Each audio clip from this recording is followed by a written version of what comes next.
perubahan kiblat dari Masjidil Aqsa ke Masjidil Haram. Orang Yahudi dan Nasrani di Madinah semua murtad hanya karena perpindahan kiblat. Donald Trump termasuk orang yang paling benci dengan Islam. Jadi kalau kita masih mau mendukung mereka, maka mohon maaf Bapak Ibu, dengan lantang kami katakan masih banyak manusia-manusia munafik di tengah umat muslim itu sendiri.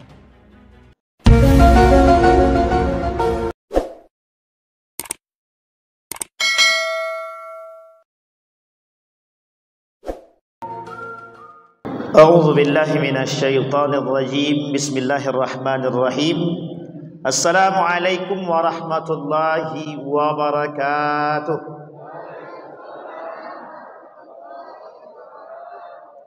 Assalamualaikum warahmatullahi wabarakatuh.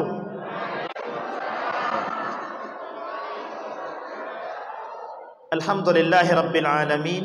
Alhamdulillahilladzi an'ama bi ni'matil iman wal islam bihima tatimmus salihat. Asyhadu an la ilaha illallah wahdahu la syarika lah wa asyhadu anna Muhammadan abduhu wa rasuluh la nabiyya ba'd. Allahumma salli wa sallim wa barik ala hadzal nabiyil karim. Allahumma salli ala Muhammad wa ala ali Muhammad fil alamin innaka Hamidum Majid. يا أيها الناس اتقوا ربكم الذي خلقكم من نفس واحدة وخلق منها زوجها وبث منهما رجالا كثيرا ونساء واتقوا الله الذي تساءلون به والأرحام إن الله كان عليكم رقيبا.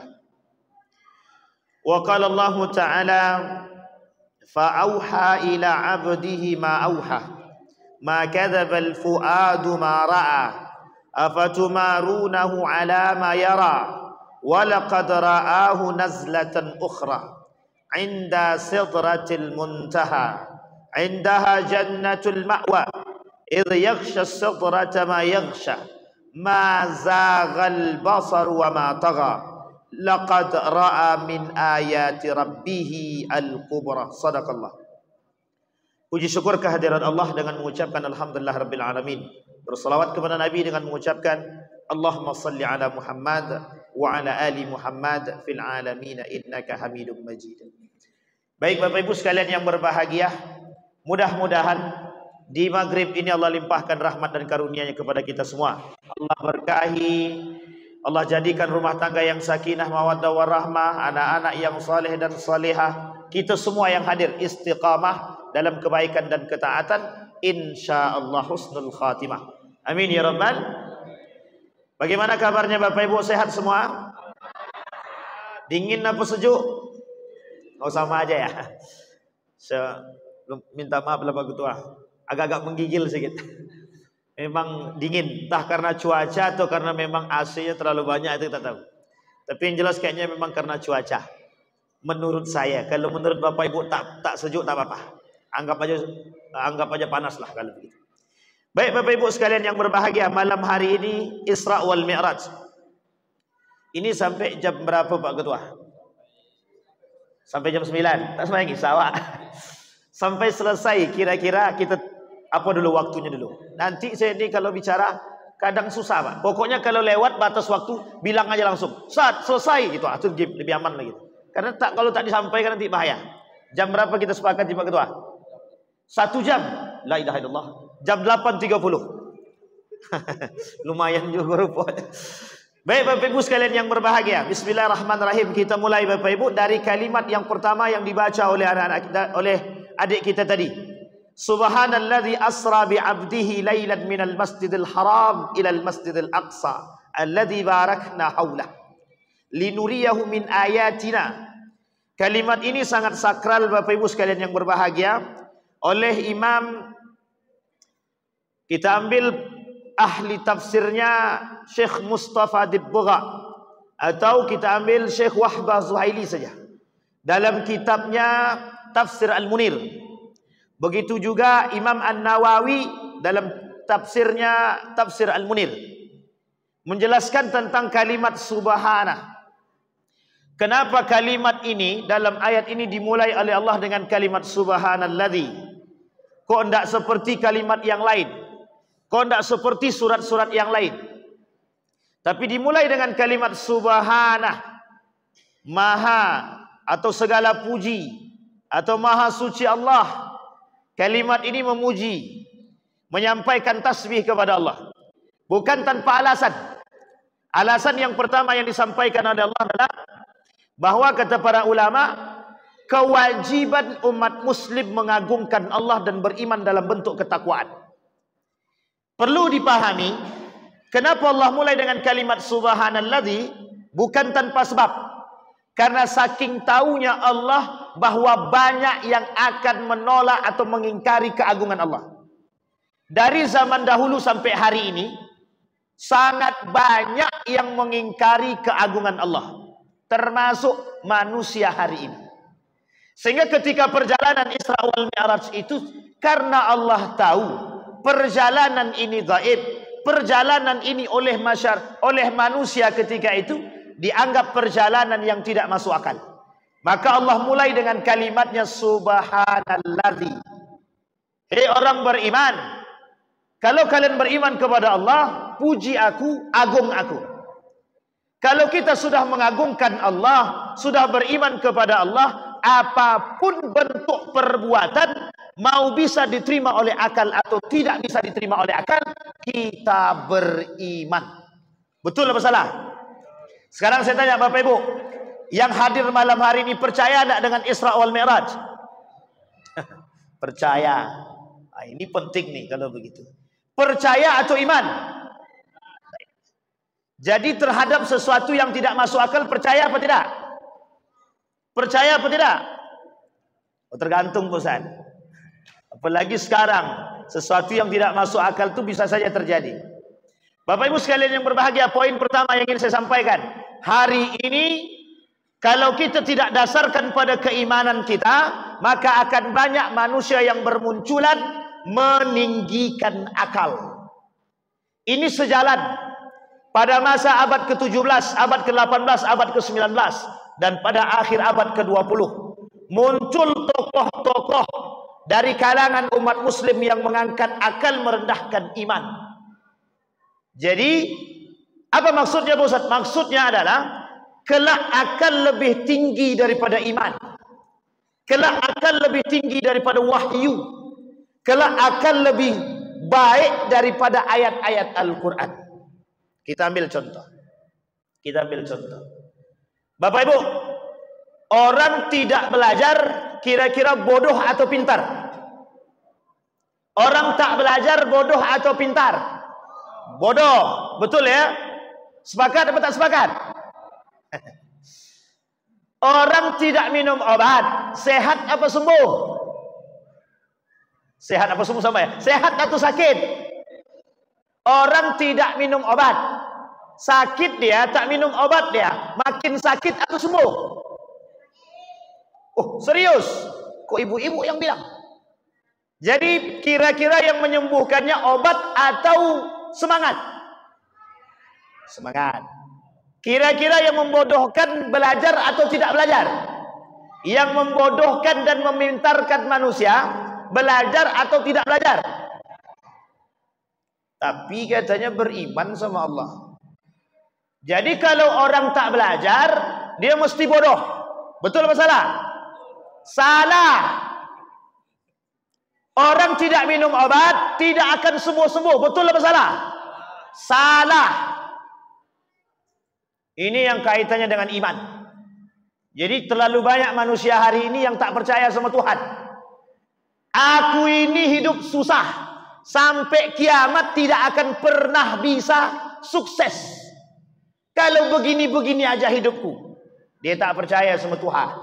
Dia tak percaya sama Allah. Kaitan mati kecuali Isra wal Mi'raj membutuhkan iman.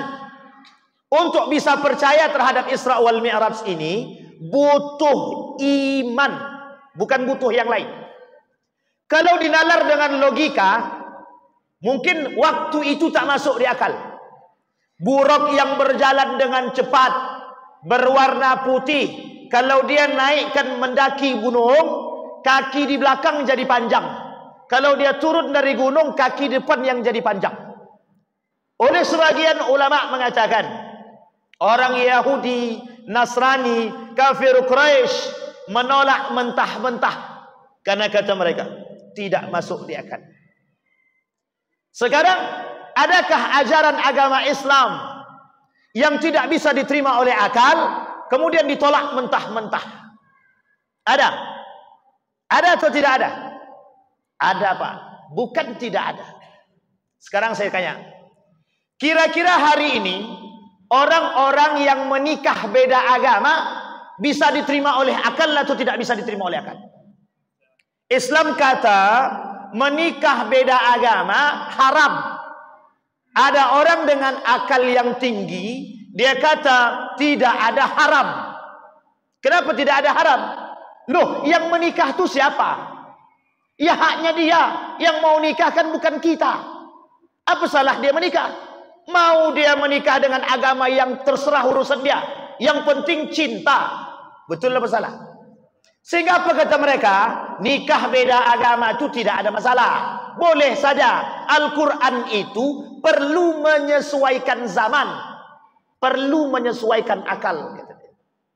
Satu poinnya, Pak. Artinya apa? Isra dan Mi'raj itu butuh iman. Kalau dia percaya dengan Allah, maka dia akan percaya dengan seluruh ayat-ayat Al-Quran. Kita lihat, Pak. Kata Allah dalam Al-Quran, innal ladzina yakfuruna billahi wa rusulih. Ada orang-orang yang kufur dengan Allah dan Rasulnya. Kalimat selanjutnya, innal wa yuriduna an yufarriqu bainallahi wa rusulih. Mereka ingin bedakan mana Allah dan Rasulnya. Kalimat selanjutnya, wa yaqulun nu'minu bi ba'din wa nakfur bi ba'd, gitu dia. Kami beriman kepada sebagian ayat Al-Quran, tapi kami tak beriman kepada sebagian ayat Al-Quran. Ada kelompok tertentu tidak percaya dengan Isra dan Mi'raj, tapi percaya dengan ayat yang lain. Ketika perintah salat turun, mereka percaya dengan ayat Al-Quran tentang perintah salat, tapi mereka tidak percaya dengan cerita Isra wal Mi'raj. Sekarang Bapak Ibu, boleh dicek di dalam ayat Al-Quran. Adakah ayat yang berbicara secara mutlak tentang salat 5 waktu di dalam Al-Quran? Sehingga kata mereka, no, tidak ada ayat yang berbicara tentang asar, tak ada ayat yang berbicara tentang isya, tidak ada ayat yang berbicara tentang subuh. Subuh ada, namanya fajar. Itu pun diartikan yang berbeda. Kata mereka kelompok tertentu, orang yang kufur kepada Allah, kata mereka tidak ada ayat yang berbicara tentang kewajiban salat di dalam Al-Quran. Tahu Bapak Ibu namanya? Tahu kan? Siapa nama orangnya? Masih hidup? Masih. Harus tahu, Pak. Itu contoh orang yang kufur dengan Allah. Hidup dia sekarang. Jangankan cerita tentang Isra dan Mi'raj, terhadap perintah kewajiban salat dia berani mengingkari, apalagi Isra wal Mi'raj yang tidak bisa diterima oleh akal menurut mereka. Bapak Ibu sekalian yang berbahagia, Allah mulai dengan kalimat subhana. Tujuannya puji aku. Puji aku, kata Allah. Kalau kalian telah memuji Allah, berarti kalian beriman kepada Allah. Kalau kita beriman kepada Allah, semua segala sesuatu ketentuannya dikembalikan kepada Allah. Sama, Pak. Anak tidak belajar, jangan cepat-cepat mengambil kesimpulan orang tidak belajar itu bodoh. Karena ada orang belajar mati-matian, mohon maaf, tak pintar-pintar. Ada orang yang tidak belajar, tapi Allah berikan karamah, Allah berikan kelebihan. Ada. Bukan tidak ada. Bukan kita tak tahu. Bahkan disebutkan dalam Al-Quran tentang kalimat milladunka. Ada kelebihan, ada. Ada orang yang tidak minum obat sehat. Ada orang yang minum obat berkali-kali. Kita ambil contoh. Penyakit jantung. Apa kata dokter? Tidak ada obatnya. Setiap hari minum obat orang penyakit jantung. Betul atau tidak? Setiap hari orang penyakit jantung, kalau sudah masuk ring dalam badannya, dalam tubuh dia, harus minum obat setiap hari. Pertanyaannya adalah, mereka Tuhan atau bukan? Sekarang saya lihat, ada orang sembuh kakinya dari lumpuh hanya karena baca Al-Quran. Allah kata dalam Al-Quran, sifat Al-Quran itu syifa. Artinya apa? Mungkin tidak bagi Allah menyembuhkan orang yang sakit. Iman, Pak. Iman. Kaitannya itu dulu. Makanya kata Allah, subhanalladzi, saking banyaknya yang tidak percaya. Abu Al-Hakam. Siapa nama Abu Al-Hakam ini? Siapa orangnya Abu Al-Hakam ini? Abu Jahal. Nama lain daripada Abu Jahal, Abu Al-Hakam. Abu Al-Hakam itu setelah Nabi turun dari Isra wal Mi'raj, kemudian Nabi, mohon maaf, bersama sang paman dan anaknya Ja'far ibn Abi Talib tidur di depan Ka'bah. Ketika sedang tidur di depan Ka'bah, Nabi tak tidur. Yang duanya tidur. Lewat Abu Al-Hakam. Abu Al-Hakam ini Abu Jahal, di belakang baginda Nabi Muhammad SAW. Kemudian Abu Jahal bertanya, mengapa engkau tak tidur? Nih Bapak Ibu, saya kasih tahu kebiasaan Abu Jahal. Kebiasaan Abu Jahal itu, setelah Nabi dapat wahyu, itu kebiasaannya adalah setiap malam mendengarkan Nabi membaca Al-Quran. Satu lagi kawan akrabnya, konco areknya, itu Abu Sufyan, sebelum masuk Islam. Ketika Nabi baca Quran, Abu Jahal ngintil, diam-diam mendengarkan Nabi mengaji. Kemudian Abu Sufyan diam-diam mendengarkan Nabi mengaji. Alih-alih ketemu kedua-duanya, loh, kok bisa sama-sama bermunculan? Kok sama-sama ketemu? Kemudian Abu Jahal bilang begini, ini cukup kita yang tahu, besok jangan diulangi lagi, ndak usah dengarkan Muhammad ngaji. Hari pertama berjalan, hari kedua datang lagi Pak, diulangi lagi, sampai hari ketiga. Apa kata Abu Al-Hakam? Kok kita sama-sama mengintil Muhammad terus? Kemudian penasaran Abu Sufyan, Pak. Apa kata Abu Sufyan kepada Abu Al-Hakam? Abu Jahal, bagaimana pandanganmu tentang Al-Quran, tentang wahyu yang dibacakan oleh Muhammad? Apa jawaban Abu Jahal? La wallahi la sadiqun azim. Apa kata Abu Jahal ketika Abu Sufyan bertanya kepada Abu Jahal, apa yang dibawa oleh Muhammad ini betul-betul benar adanya? Kemudian Abu Sufyan tanya, loh, kalau begitu kenapa kau tak beriman? Jawaban Abu Jahal itu sederhana, Pak. Kata Abu Jahal, kabilahnya Muhammad dengan kabilah kami bersaing. Jadi kalau dari kabilah Muhammad ada nabi, nabi dari kabilah kami tidak ada nabi. Gengsilah kalau begitu. Sampai di sini paham? Itulah alasan Pak kenapa Abu Al-Hakam ini dipanggil Abu Jahal. Abu Jahal itu Bapak Ibu tahu artinya? Saking goblok, saking bodohnya Pak, dipanggil Abu Jahal. Kalau kawan daripada menteri Abu Nawas namanya Abu Jahil. Ini Abu Jahal. Saking bodohnya Pak. Singkat cerita, berjalan di belakang Nabi, Nabi sedang berada di depan Ka'bah. Dengan polosnya Nabi bercerita kepada Abu Jahal semua tentang perjalanan Isra wal Mi'raj. Uniknya Bapak Ibu sekalian yang berbahagia, ketika Nabi menceritakan kepada Abu Jahal, gengsinya Abu Jahal ini tinggi. Apa kata Abu Jahal? Tertawa, ngece sama Nabi. Apa kata dia? Tidak akan ada yang bisa percaya dengan apa yang kau sampaikan wahai Muhammad. Itu mustahil. Kata dia begitu Pak. Mustahil kejadian yang dilakukan. Datang dia kepada Abu Bakar, dipanggil Abu Bakar, ini orang yang selama ini kau puji. Gitu. Muhammad ceritakan kepada Abu Bakar. Diceritakan semua Pak, detailnya Pak. Nanti yang ingin kita sampaikan adalah bagaimana dan apa yang dilihat oleh Nabi ketika Isra wal Mi'raj saja. Karena kalau diceritakan sejarah ini Bapak Ibu panjang sekali Pak. Sampai-sampai mungkin tak selesai. Saking panjangnya. Apa kata Abu Jahal? Muhammad ceritakan kembali kepada Abu Bakar tentang apa yang kau alami tadi malam. diceritakan oleh Nabi. Apa jawaban Abu Bakar? Sangat sederhana, Pak. Ini poin yang ingin saya sampaikan. Kata Abu Bakar, sekalipun Muhammad itu berbohong, aku percaya. Bisa Bapak Ibu begitu? Sekalipun Muhammad itu berbohong, aku percaya. Sekarang saya lihat Bapak Ibu. Kita perhatikan kalimatnya Abu Jahal dan kita sinkronkan dengan kalimat orang sekarang. Kata Abu Jahal, Muhammad pendusta. Kata Abu Jahal, Muhammad pendongeng.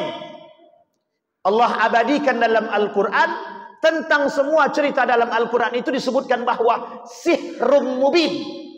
Jadi Muhammad itu tukang sihir. Muhammad tukang sihir. Muhammad tukang dongeng.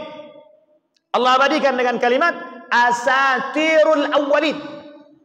Orang Yahudi, orang kafir Quraisy bilang cerita di dalam Al-Quran, semua yang ada di dalam Al-Quran asatirul awwalin.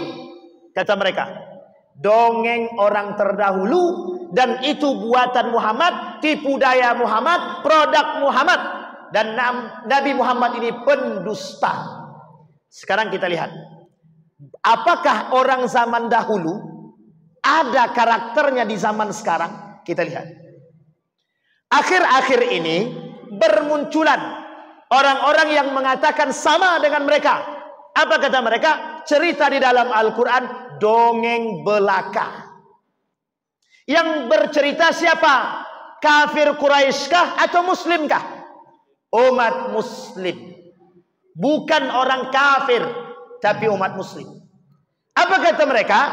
Ulil Absar Abdallah bilang begini, cerita di dalam Al-Quran bukan persoalan benar atau salah, tapi persoalannya bagaimana cara kita mengambil atau memetik sejarah dan hikmah di balik cerita tersebut. Betul apa salah? Apa-apa ibu-ibu, betul apa salah? Bukan persoalan benar atau salahnya cerita di dalam Al-Quran, tapi bagaimana cara kita memetik hikmah di balik cerita. Betul apa salah? Ibu-ibu, betul apa salah? Betul? Apa-apa betul apa salah? Betul. Betul-betul salah. Ragu Pak.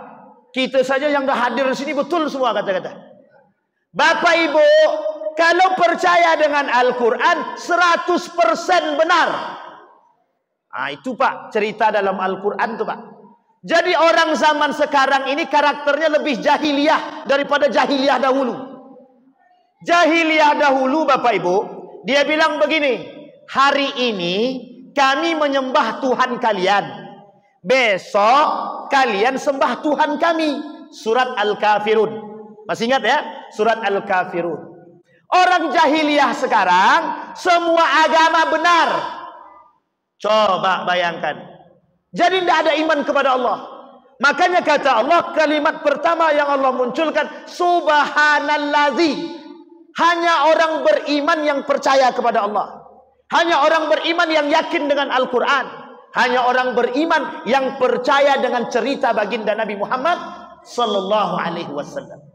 Bapak Ibu sekalian yang berbahagia, bahwa kelak di akhir zaman itu semua yang melekat pada diri kita digantungkan pada titik satu saja, iman.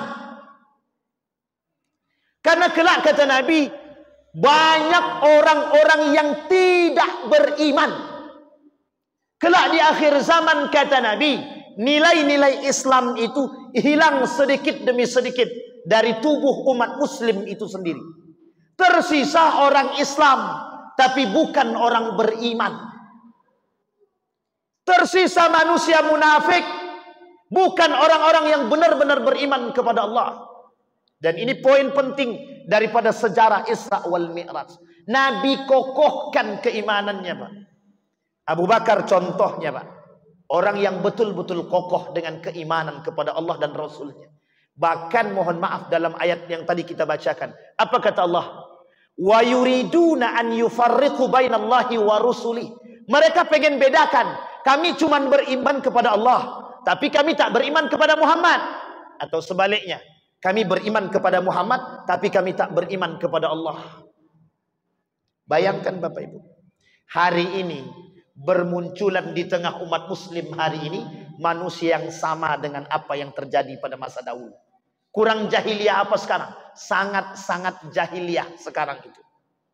Jahiliyah dahulu mereka nggak ngerti. Jahiliyah sekarang saking tingginya ilmu malah semakin bodoh, bukan semakin cerdas. Bukan semakin beriman, tapi justru semakin membodohi orang-orang beriman. Maka butuh satu, kokoh, iman yang kokoh. Ditunjukkan dalam sejarah Isra wal Mi'raj. Kenapa diperjalankan Nabi di malam hari? Karena sifatnya gaib ini Bapak Ibu, mohon maaf, terhadap sesuatu yang gaib, orang butuh akal sehat untuk mencerna. Pertanyaannya, bagaimana mencerna sesuatu yang gaib? Kata Ibnu Hajar Al-Asqalani dalam kitabnya Al-Isra wal Mi'raj, dan juga dalam kitab ini yang juga dikarang oleh Imam As-Suyuti. Apa kata mereka? Kenapa diperjalankan baginda Nabi di malam hari? Kenapa dipertunjukkan kepada mereka tentang hal yang gaib? Itu kan sesuatu yang tak masuk akal. Kenapa? Kata Imam As-Suyuti, mau tahu siapa yang paling kokoh imannya, siapa yang paling kuat keimanan mereka, siapa yang benar-benar beriman kepada Allah dan Rasulnya. Bapak Ibu sekalian yang berbahagia, tidak usah jauh-jauh. Perubahan kiblat dari Masjidil Aqsa ke Masjidil Haram. Orang Yahudi dan Nasrani di Madinah semua murtad hanya karena perpindahan kiblat. Itu bukan permasalahan buruk, bukan permasalahan Isra wal Mi'raj, hanya karena perubahan kiblat dari Masjidil Aqsa ke Masjidil Haram. Sekarang Allah perjalankan baginda Nabi dari Masjidil Haram ke Masjidil Aqsa. Kenapa Yahudi dan Nasrani murtad daripada Islam? Bukan tanpa alasan. Alasannya satu, karena kiblatnya bukan lagi Masjidil Aqsa. Bapak Ibu harus paham, kenapa mereka Yahudi dan Nasrani tidak lagi beriman kepada Allah dan Rasulnya? Karena mohon maaf Bapak Ibu, kiblatnya bukan Masjidil Aqsa, tapi Masjidil Haram. Satu kesombongan Yahudi, bahwa Muhammad bukan dari golongan kami. Muhammad dari golongan yang bukan satu daging dengan kami, bukan satu jenis dengan kami. Mereka tak mau menerima Muhammad. Berarti ketika mereka beriman kepada Muhammad, itu karena Masjidil Aqsa, Yerusalem, Palestina. Makanya Bapak Ibu, kenapa Yahudi, Israel sampai hari ini akan tetap merebut Palestina? Bukan persoalan tanah kelahiran Palestina, bukan. Tapi lebih tepatnya Masjidil Aqsa. Sekarang saya sampaikan Bapak Ibu semua, tanggung jawab Masjidil Aqsa bukan tanggung jawab rakyat Palestina. Semua umat muslim berkewajiban membela Masjidil Aqsa. Nanti kita lihat dalam perjalanan baginda Nabi. Kembali kepada poin tadi Bapak Ibu. Orang Yahudi Nasrani keluar daripada Islam hanya karena Masjidil Aqsa, bukan yang lain.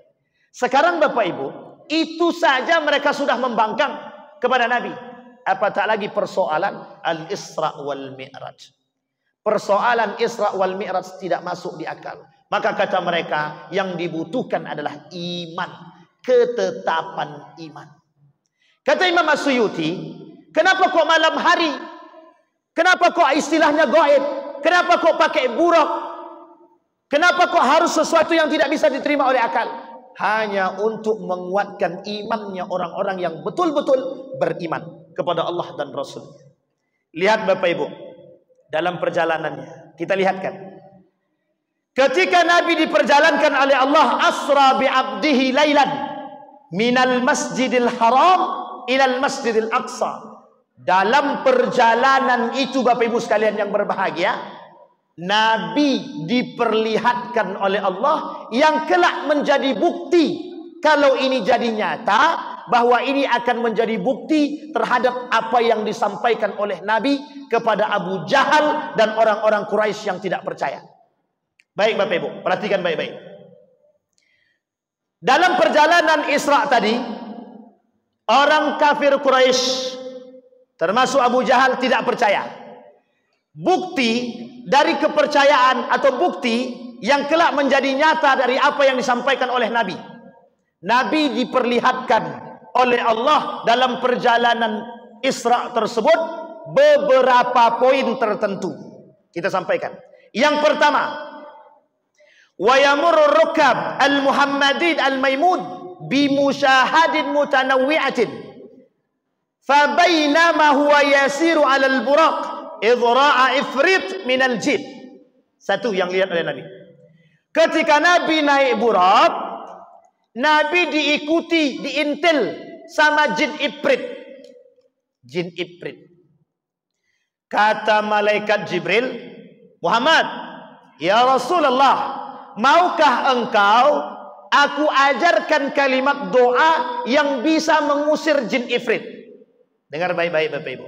Apa kata Nabi? Oke, ajarkan. Kata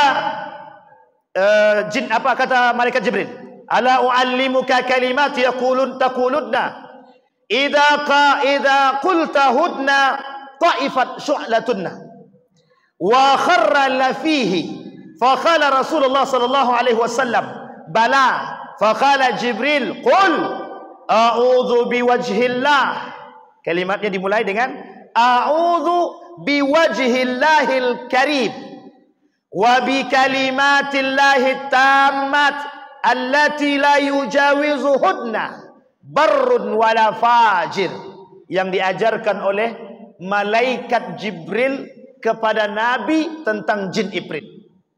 Setelah Nabi baca doa ini, jin ifrit kabur, takut.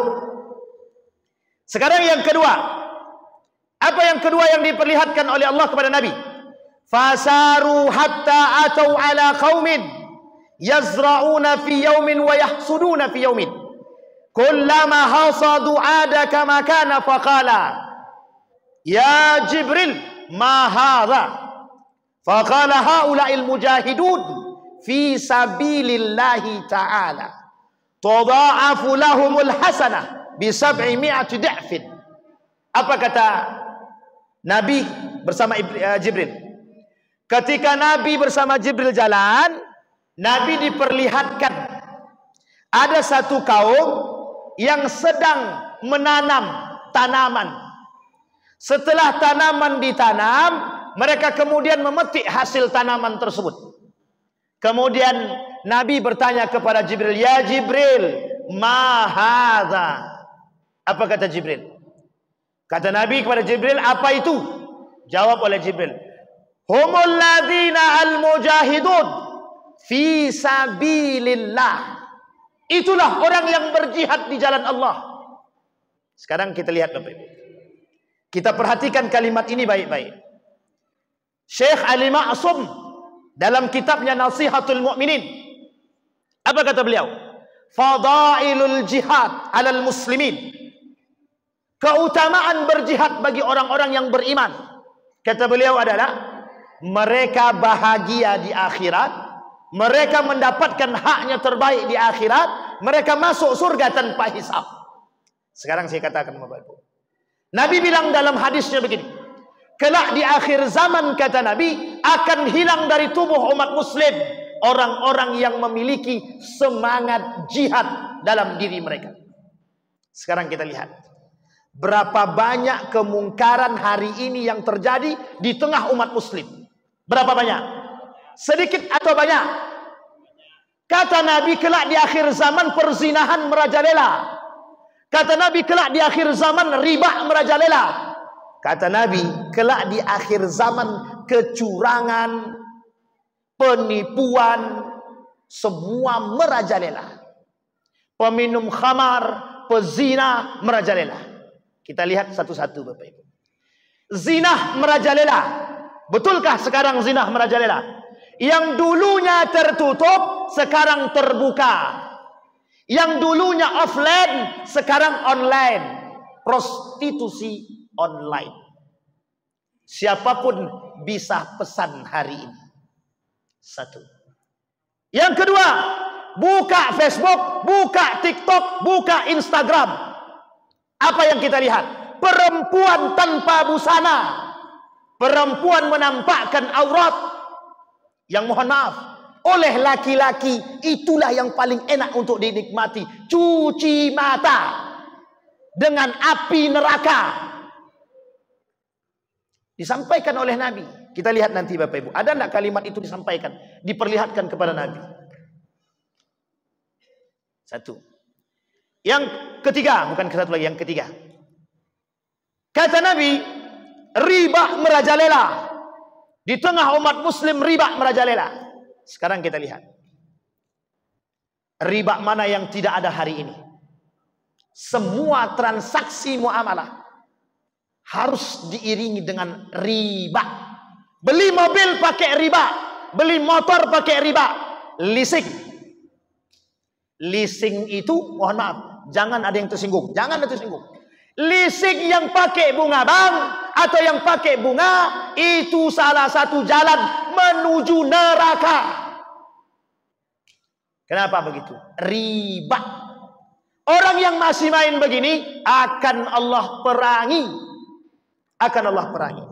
Sekarang pertanyaannya adalah, di mana semangat jihadnya orang beriman? Bapak Ibu, coba cek baik-baik dalam toko-toko yang cukup besar seperti Indomaret, Alfamart, dan swalayan-swalayan yang lain. Yakinkah mereka tidak memperjualbelikan, mohon maaf, bir bintang, kampot, dan minum khamar yang lainnya? Perhatikan baik-baik. Maka bukan tanggung jawab kepala dinas, bukan tanggung jawab Pak Kades, bukan tanggung jawab gubernur, bukan tanggung jawab bupati. Kita semua bertanggung jawab dengan catatan, dengan cara yang ma'ruf. Pak Kades, toko itu menjual minuman khamar. Kalau Pak Kades tak sanggup, kami yang turun tangan. Pak Kades, di samping itu ada toko pijat plus. Kalau Pak Kades tak sanggup mengusir, kami yang ngusir. Harus begitu, harus. Itu jihad. Jihad kita demi kebaikan. Jihad kita demi generasi. Jihad kita demi orang-orang beriman. Jihad kita demi menegakkan nilai-nilai keislaman. Ini tidak, Bapak Ibu. Suami istri berantem tengah jalan. Orang berkelahi di tengah jalan. Orang berzinah di tengah jalan. Kita foto, kita masukkan ke Facebook. Inilah tengok, orang sedang berzinah di tengah jalan. Bukan dilerainya, bukan ditegurnya, bukan diapa-apakan. Tapi mohon maaf, justru di foto, ditaruh di Facebook. Sehingga orang komen di bawah. Itulah yang diharapkannya itu. Harapannya adalah komen. Sekarang boleh lihat, hampir semua orang di Facebook itu, mohon maaf, berjoget seperti orang yang entahlah. Kadang dipasangnya kamera di dinding tuh, berjoget-joget dia begitu. Biar apa kata dia? Biar banyak followers. Rupanya cari piti. Bapak Ibu, itu sudah disampaikan oleh Nabi dalam hadisnya. Kata Nabi, kalau kau kencingkan Al-Quran, kau akan terkenal. Boleh zam-zam fatu'raf. Kencingkan air zam-zam, sumur zam-zam, maka engkau akan terkenal. Sekarang Bapak Ibu, kalau pengen terkenal mudah. Bagi perempuan, buka baju, pakai tank top, pakai celana pendek, berjoget, masyhur, terkenal, pengikutnya banyak. Bagi bapak-bapak, gila sedikit tak apa-apa. Yang penting banyak pendukung. Hasil PT-nya lumayan. Nah, itu yang dicari orang sekarang. Maka mohon maaf Bapak Ibu, zina itu bukan hanya sekedar berhubungan badan. Zina pakaian, zina mata, zina telinga, zina tangan, zina kaki. Semua sekarang penuh dengan perzinahan. Bapak Ibu sekalian yang berbahagia, punya anak laki-laki dan perempuan. Pernahkah Bapak Ibu kontrol, anakku pernah tidak yang menggonceng perempuan lain? Tolong perhatikan baik-baik. Kalau mereka sudah pernah membonceng perempuan lain, maka tolong diingatkan, nak, kau belum menikah, jangan jadi penghuni neraka. Lu orang tua sekarang biasa aja kok, dengan anaknya mohon maaf, datang laki-laki ke rumah, Pak, aku mau bawa anak bapak nonton. Kata bapaknya, jangan pulang malam-malam ya nak. Coba, kalau ada orang tua begitu, berarti orang tua yang sedang tidak sayang dengan anaknya dan menyuruh anaknya masuk neraka. Yakin Bapak Ibu, punya anak perempuan dan laki-laki, siap digandeng oleh orang lain? Siap anak-anak ibu yang perempuan dibonceng laki-laki lain? Belum muhrim Pak. Apa kejawaban anak itu? Orang mamaku dulu kayak gitu, kata dia. Itu masalah kalau begitu. Sampai di sini bisa dipahami. Kembali yang kedua, kita butuh semangat jihad hari ini Pak. Terutama mohon maaf, jihad kita melawan Israel hari ini. Kita bantu rakyat Palestina dengan berbagai macam donasi, silahkan. Tapi ada yang kedua jihad kita Bapak Ibu. Tetap boikot produk Israel. Apapun itu alasannya. Mau badan gatal-gatal, mau tidak bisa pakai sabun yang lain, pakai tanah saja. Orang zaman dulu mandi sabunnya batu. Kami kalau tak pakai Unilever Pak Ustaz, badan kami gatal-gatal. Itu tak ada semangat jihad dalam diri dia. Bapak Ibu, produk Israel itu bukan 1.000. Produk Israel itu 100.000 lebih. Jadi pendapatan mereka dari pendapatan produk saja itu cukup untuk membasmi dan membumi hanguskan rakyat Palestina. Satu hari mereka butuh 1 triliun lebih untuk kelengkapan senjata membunuh rakyat Palestina. Yang masih makan di KFC, di Starbucks, McDonald, yang masih beli Aqua dan lain sebagainya, Silver Queen, Pizza Hut, semua mereka mendonasikan untuk perjuangan Israel. Saya sampaikan sama Bapak Ibu, ini semangat juang Bapak Ibu. Hari ini musuh kita bukan hanya Yahudi, tapi musuh kita hari ini mereka yang benci dengan Islam. Namanya Islamfobia. Donald Trump termasuk orang yang paling benci dengan Islam. Jadi kalau kita masih mau mendukung mereka, maka mohon maaf Bapak Ibu, dengan lantang kami katakan masih banyak manusia-manusia munafik di tengah umat muslim itu sendiri.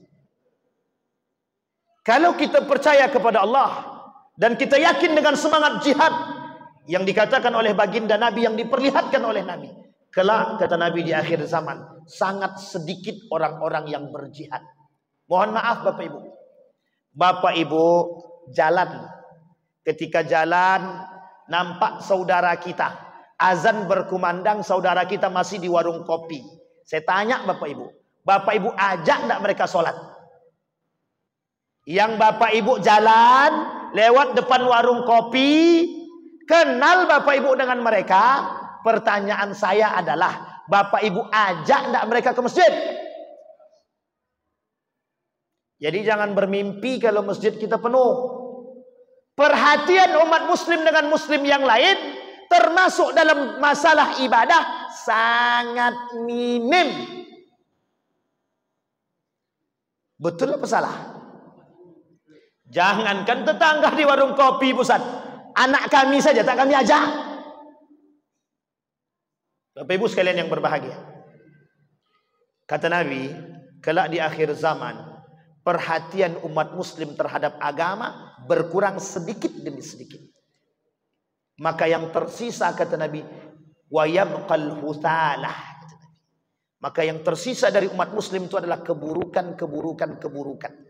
Kenapa? Setiap orang di antara muslim berfikir tentang ibadah mereka masing-masing. Jangan mimpi masuk surga. Kalau kita masih berfikir masuk surga sendiri-sendiri. Kata Allah dalam Al-Quran, wasiqal ladzina taqaw rabbahum ilal jannati zumara. Masuk surga itu bareng-bareng, tidak sendiri-sendiri.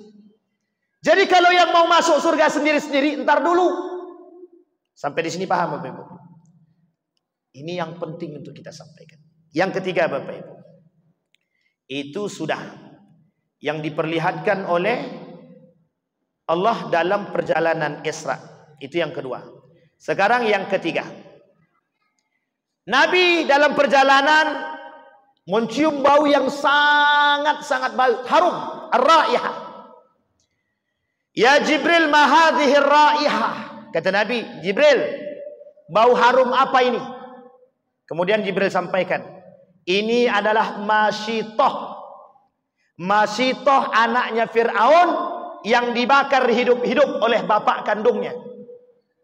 Bapak Ibu, ini ilustrasi. Ilustrasi. Jika ada anak yang mohon maaf, ibadahnya kuat, bagus ibadahnya, pengen dia sekolah agama, belajar agama, bapaknya nggak pengen, anaknya sekolah agama, bagian daripada Fir'aun. Jangan tersinggung. Jangan tersinggung. Memang begitu keadaannya. Orang tua zaman dahulu, mereka katakan begini, mau jadi apa kalian kalau sekolah agama? Paling mohon maaf, lulus dari sekolah, tukang baca Yasin, tukang jadi imam di masjid, tukang muazzin. Coba bayangkan, orang zaman dulu berpikir begitu Pak. Sampai hari ini Pak. Mungkin itu cuma di sana, tidak di sini. Tapi kenyataannya begitu. Masyitah, anak yang dipaksa oleh orang tuanya untuk mengakui Fir'aun Tuhan. Apa kata dia? Allah Rabbi wa Rabbuk. Kata Masyitah, Allah itu adalah Tuhanku dan Tuhanmu. Kepada bapaknya. Diambil Masyitah, dilemparkan ke api. Menangis ibunya. Apa jawaban anaknya? Tidak usah takut ibu. Ya, bunda tidak usah takut. Kita tetap akan bersama kelak di surga. Sampai hari meninggalnya, sang istri akan tetap dalam kondisi murni fitrah kepada Allah.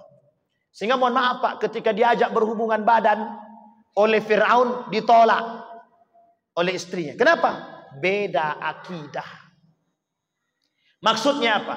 Hari ini Bapak Ibu, kita butuh umat muslim yang mempertahankan akidah. Penyelewengan akidah, penyimpangan akidah akan terus dilakukan oleh kafir Quraisy, Nasrani dalam misi misionaris dan orang-orang munafik untuk merusak akidah kita. Kita ambil contoh. Kata Majelis Ulama Indonesia kemarin, haram mengucapkan selamat Natal. Muncul manusia-manusia munafik yang mengatakan tidak apa-apa mengucapkan selamat Natal. Padahal yang mereka lawan adalah fatwa Majelis Ulama Indonesia. Pak, kalau kita begini terus, kita yang dilibas orang. Kata mereka, kami menikah, kami tak pengen punya anak, dan itu haknya kami. Kami menikah mau punya anak, mau tidak urusan kalian. Sehingga muncul satu kelompok namanya Child Free. Kelompok Child Free ini tahu Bapak Ibu, mereka yang menikah tidak mau punya anak, menentang fitrahnya Allah. Loh, kok begitu Pak? Memang begitu keadaan kita hari ini Pak. Kenapa mereka mati-matian membela ilmu? Bukan tanpa sebab. Hanya untuk menggoyangkan akidah kita, orang yang beriman. Bapak Ibu sekalian yang berbahagia, hari ini bermunculan orang-orang yang mengatakan, apa kata mereka? Semua agama itu sama-sama benar menuju Tuhan yang satu. Hanya saja cara menuju Tuhan yang satu itu yang berbeda. Sekarang saya tanya Bapak Ibu, rusak apa tidak akidah kita dibuatnya? Rusak apa tidak akidah kita dibuatnya? Kita butuh Masyitah. Kita butuh anak-anak yang kokoh akidahnya Pak. Anak mau ke masjid, bapaknya yang nggak suka. Anak mau mengaji, bapaknya yang ngelarang. Mohon maaf Bapak Ibu, bukan tidak banyak. Sangat banyak sekali. Ketika anaknya pengen jadi penghafal Quran, apa kata bapaknya? Ngapain kau ngapal Quran? Nggak ada gunanya pun. Susah nanti cari kerjaan. Coba bayangkan. Kita dirusak Pak. Yang merusak bukan orang yang jauh dari kita, Pak. Kadang-kadang mohon maaf, berada di lingkungan kita. Maka tak salah, Pak. Lihat, ujian bagi para nabi, ujian para orang-orang saleh. Siapa ujian mereka? Keluarga mereka, Pak. Nabi Ayub, Nabi Nuh, Nabi Daud, dan semuanya, Pak. Rata-rata ujian mereka adalah keluarga mereka sendiri. Nabi Muhammad, lingkaran Nabi siapa? Keluarganya semua. Bahkan pamannya, yang terdekat, yang bahagia dengan kelahirannya. Bahagia dengan kelahirannya. Tapi kemudian yang paling pembangkang terhadap baginda Nabi Muhammad sallallahu alaihi wasallam. Isyaratun bagi kita, Pak, yang dilihat oleh Nabi, wanita yang kokoh akan akidahnya. Apa janji Allah bagi orang yang kokoh akidahnya? Janji Allah, Bapak Ibu, bagi orang yang kokoh akidahnya, Allah masukkan ke dalam surganya, Pak. Dan mohon maaf, Pak, orang yang mati seperti Masyitoh masuk surga tanpa hisab. Tidak perlu dihisab, Pak. Tidak perlu dihisab. Pernah terjadi, pernah Yasir ibn Ammar. Yasir ibn Ammar, bapaknya dibunuh, ibunya dibunuh. Kemudian mohon maaf. Apa kata Yasir ibn Ammar? Aku lepaskan engkau, kata Abu Jahal, kata Abu Lahab, aku lepaskan engkau dengan catatan kau rusak akidahmu. Kau bilang kau keluar daripada Islam. Apa kata Yasir ibn Ammar? Aku keluar daripada Islam. Setelah Yasir ibn Ammar keluar daripada Islam, dilepaskan Yasir ibn Ammar, bertemu dengan baginda Nabi Muhammad SAW. Tidak ditegur Nabi 3 hari. Nabi ditegur oleh Allah. Artinya apa, Pak? Boleh kita melakukan perbuatan, mohon maaf, keluar daripada pernyataan tersebut, tapi tidak keluar dari hati, kalau kaitannya dengan kematian. Kalau tak ada kaitan dengan kematian, jangan kita rusak akidah kita. Karena mohon maaf, Pak, kata para ulama, ada 5 poin yang menyebabkan terjadinya penyimpangan akidah. Satu di antaranya kebodohan terhadap akidah yang sahih, yang benar, yang baik. Sampai di sini bisa dipahami, Bapak Ibu. Satu di antaranya perbuatan akidah yang rusak itu, Bapak Ibu, mohon maaf, percaya yang menyembuhkan itu obat. Percaya yang memintarkan itu adalah belajar. Itu akidahnya rusak. Yang menyembuhkan Allah, yang mempintarkan Allah, wattaqullah wa yu'allimukumullah, kata Allah. Bertakwa kalian kepada Allah. Aku cerdaskan. Wasilahnya belajar, ikhtiarnya belajar, ikhtiarnya minum obat. Tapi jangan yakini bahwa obat yang menyembuhkan. Jangan yakini bahwa dukun yang menyembuhkan. Jangan yakini bahwa belajar yang mencerdaskan. Salah satu cara, mohon maaf, orang orientalis merusak akidah kita dengan bahasa yang sederhana seperti ini, Bapak Ibu. Maka Nabi katakan, Bapak Ibu, Nabi katakan dalam hadisnya, setiap orang yang ingin melakukan perbuatan apapun itu, hadirkan Allah dalam diri dia. Bagaimana caranya? Bismillahirrahmanirrahim. Betul apa salah? Tadi Bapak Ibu keluar dari rumah pakai bismillah apa tidak? Kami kan mau ke masjid, Pak Ustaz. Otomatis lah tuh. Belum tentu. Belum tentu. Banyak orang yang keluar dari rumahnya menuju masjid. Kata Imam Al-Ghazali, di tengah perjalanan justru tidak mendapatkan keutamaan Allah. Tapi mohon maaf, Allah masukkan ke dalam neraka. Karena apa? Karena hati mereka tidak terpaut kepada Allah. Hati-hati, Pak. Ini persoalan iman. Kembali, Pak. Kemudian, ini waktu tinggal 5 menit, Pak Ketua. Kita langsung potong atas. Dari sekian banyak, Bapak Ibu, perjalanan yang diperlihatkan oleh Allah kepada baginda Nabi Muhammad SAW. Satu yang dikokohkan oleh Nabi. Dalam nilai poin penting, kata para ulama. Saya ambil pandangan Syekh Najmuddin Al-Ghaithi dalam kitab beliau Al-Isra wal Mi'raj. Kata beliau satu saja, mengokohkan generasi dengan persoalan ibadah yang terutama solat. Bapak Ibu, saya sampaikan satu hadis Nabi. Kata Nabi, kelak di akhir zaman yang akan hilang dari simpul agama umat muslim dan agama Islam adalah simpul terakhir yang hilang dari agama Islam adalah simpul salat. Simpul salat. Yang kedua, kata Nabi. Kelak kata Nabi di akhir zaman akan muncul pemimpin-pemimpin yang suka mengakhirkan salat. Jangan tersinggung. Itu Nabi yang bilang, bukan saya. Kata Nabi, kelak di akhir zaman akan muncul pemimpin-pemimpin yang suka mengakhirkan salat. Yang kedua kata Nabi, akan hilang dari tangan atau dari umat Islam, dari agama Islam, simpul yang terakhir, namanya salat. Paham maksudnya Bapak Ibu kalimat hadis ini? Maksudnya paham Bapak Ibu ya? Maksudnya cuma satu. Kelak salat itu akan hilang dari generasi-generasi kita. Kok bisa begitu Pak Ustaz? Kita ambil contoh. Lebih baik mana? Salat di kafe atau salat di masjid? Di masjid apa di kafe? Sekarang saya sampaikan sama Bapak Ibu. Bapak Ibu kalau mengingatkan anaknya untuk salat bagaimana? Nah, yang penting engkau salat. Dimanapun engkau berada, jangan tinggalkan salat ya nak. Yang penting engkau salat. Betul apa salah? Sekarang saya tanya. Kalau anak Bapak Ibu pergi ke kafe, salatnya di mana? Salatnya di mana Ibu? Di kafe. Kalaupun dia salat di kafe. Kalau tidak, mohon maaf, dia akhirkan salat, nanti dia salat di rumah. Betul apa salah? Baik, yang penting dia salat. Sekarang kita lihat Bapak Ibu, berapa banyak jumlah yang mengisi masjid? Lebih banyak ke kafe apa ke masjid? Yang kita sampaikan kepada anak, nak, yang penting engkau salat. Mau di kafe, mau di mall, mau dimanapun engkau berada, yang penting engkau salat. Sehingga mohon maaf, tidak ada yang mengisi masjid. Kita sampaikan kepada anak yang penting salat. Mau terakhir dia salat, mau di awal dia salat, mau di kafe dia salat, yang penting engkau salat. Betul apa salah? Sekarang saya tanya, pernah nggak kita berkata dan berpikir bahwa apa yang kita sampaikan itu dicerna oleh mereka?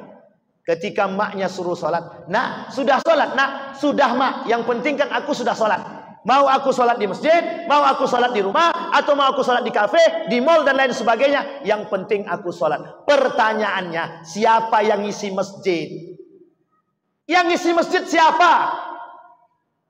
Isyarat Nabi diperjalankan dari Masjidil Haram ke Masjidil Aqsa bukan tanpa sebab.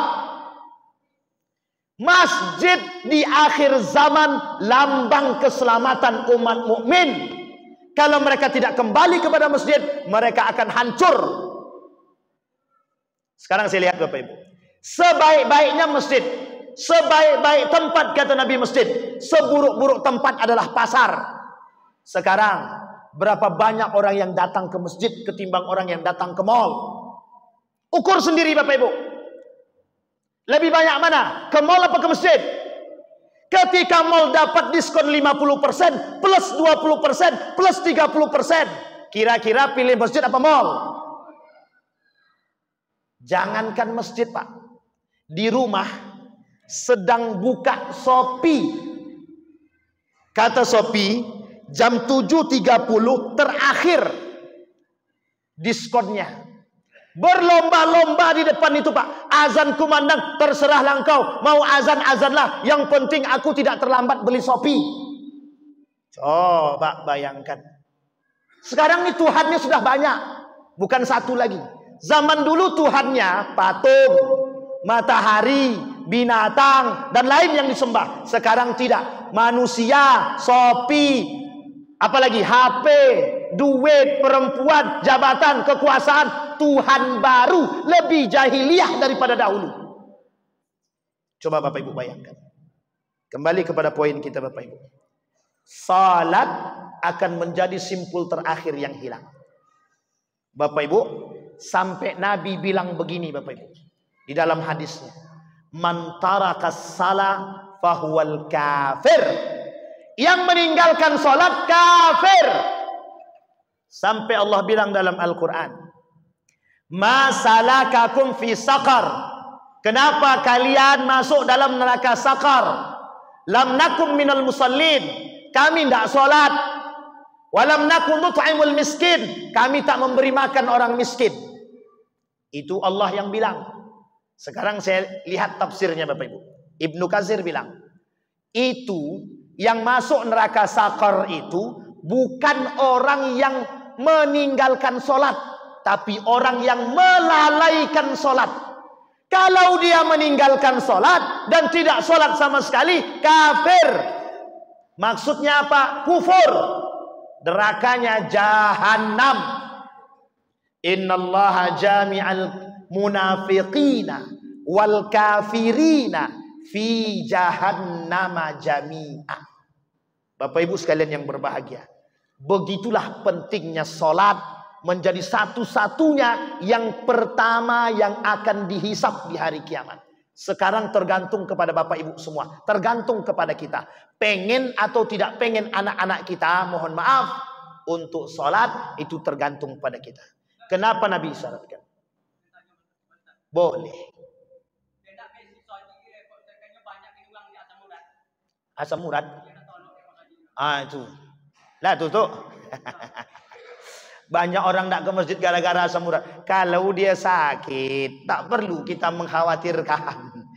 Kalau masih bisa orang buta dengar azan datang ke masjid gitu. Itu kata masa Nabi. Sekarang Bapak Ibu sekalian yang berbahagia, dalam ilmu fikih itu diperbolehkan orang yang berudzur. Mohon maaf, hujan saja boleh dikodok. Hujan tuh. Kalau sakit, mohon maaf Ustaz, kami sakit kaki, tidak mungkin kami ke masjid dah. Ya itu terserah. Kalau sakit, tapi kalau sehat, dia tidak mau ke masjid. Berarti apa? Dia sehat, tak mau ke masjid. Mohon maaf Pak, mohon maaf. Itulah kekurangan kita hari ini. Itulah kekurangan kita. Makanya dibutuhkan jihad bersama Pak. Bapak Ibu semua, kita ini berjihad sama-sama untuk mengajak orang ke masjid Pak. Mohon maaf, saya tidak memuji. Tapi satu-satunya kelompok yang hari ini berani mengajak orang ke masjid cuma jamaah tabligh Pak. Ketok pintu dipukul berkali-kali tetap dia ngajak orang Pak. Kenapa? Karena cinta dia Pak sama kita. Mohon maaf Pak, mengaku cinta kepada Allah dan Rasulnya, mengajak orang berani sholat pun tak mau kita. Saya pernah ngajak orang Pak, ditempelengnya muka saya Pak, tak mau saya ngajak lagi, sakit. Tapi bayangkan dengan jamaah tabligh Pak, diinjak sudah, dipukul sudah, apalagi kurang pukulnya. Tapi kenapa dia tetap berani? Paman saya saksinya Pak. Tukang pukul, tukang narkoba, keluar masuk penjara. Saya yang mau ruqyah pun tak sanggup. Saya keponakan dia Pak, tak sanggup. Datang jemaah tabligh itu 5 kali Pak. Setiap datang kena pukul jemaah tabligh itu. Yang terakhir kata paman saya ikut ke masjid. Kata paman saya ikut ke masjid. Besok jangan datang ke rumah saya lagi. Setelah sekali itu cuman Pak dia ikut. Datang dia ke masjid. Setelah itu mohon maaf Pak, sampai hari ini belum pernah meninggalkan masjid. Cuman sekali, 5 kali. Tapi mohon maaf Pak, tanggunglah resiko. 5 kali kena pukul Pak. Lumayan. Cuma mohon maaf, kita tak seberani mereka dalam berjihad Pak. Itulah yang disebutkan oleh Syekh Ali Maksum tadi. Berkurangnya semangat jihad kita umat muslim ini di akhir zaman Pak. Nah, waktu kita sudah habis. Mudah-mudahan apa yang saya sampaikan ini Bapak Ibu tergerak hati kita untuk mengokohkan anak-anak kita. Kita tak khawatir dengan Bapak Ibu yang sekarang hadir. Yang kita khawatirkan generasi 20 tahun yang akan datang Pak. Mohon maaf. Jangan sampai mereka lupa dengan sholat, terutama sholat di dalam masjid. Yang kita ajak adalah sholat di masjid. Yang benar kita ajak mereka sholat ke masjid. Bukan yang penting mereka sholat. Saya kira itu saja Bapak Ibu sekalian yang berbahagia. Mudah-mudahan dari peringatan Isra wal Mi'raj ini semakin mengokohkan iman kita dan semakin memperkuat ibadah kita, terutama dalam sholat kita. Mudah-mudahan kita termasuk orang-orang yang musallin yang dijanjikan oleh Allah di dalam surganya. Amin ya rabbal alamin. Terakhir Bapak Ibu, orang yang menjaga sholat 5 waktu, kata Nabi dalam hadisnya, masuk surga tanpa hisab. Insyaallah. Fa'tabiru ya ulil absar la'allakum tuflihun. Kita berdoa kepada Allah. A'udzu billahi minasyaitonir rajim. Bismillahirrahmanirrahim. Alhamdulillahirabbil alamin. Hamdasy syakirin hamdan na'imin. Hamdan yuwafi ni'amahu wa yukafi'u mazidah. Ya Rabbana lakal hamdu kama yanbaghi li jalali wajhikal karim wa 'azimi sultanik. Allahumma shalli ala Muhammad wa ala ali Muhammad fil alamin innaka Hamidum Majid. يا حي يا قيوم يا فتاح يا عليم يا عزيز يا غفار يا رب العالمين. اللهم فقهنا في الدين وعلمنا التأويل. اللهم اجعل تجمعنا تجمعا مرحوما واجعل تفرقنا من بعده تفرقا معصوما. اللهم انصر من نصر الدين واخذل من خذل المسلمين. اللهم انصر إخواننا المجاهدين في فلسطين وفي غزة وفي كل مكان. اللهم دمر اليهود. اللهم أهلك الكفرة والمبتدعة والمشركين أعداءك أعداء الدين. اللهم اجعل القرآن العظيم ربيع قلوبنا ونور صدورنا وجلاء أحزاننا وذهاب همومنا وغمومنا. ربنا هب لنا من الصالحين. رب اجعلني مقيم صلاة ومن ذرية ربنا وتقبل دعاء. اللهم اختمنا بحسن الخاتمة ولا تختمنا إلا بحسن الخاتمة. ربنا آتنا في الدنيا حسنة وفي الآخرة حسنة وقنا عذاب النار. والحمد لله رب العالمين. السلام عليكم ورحمة الله وبركاته.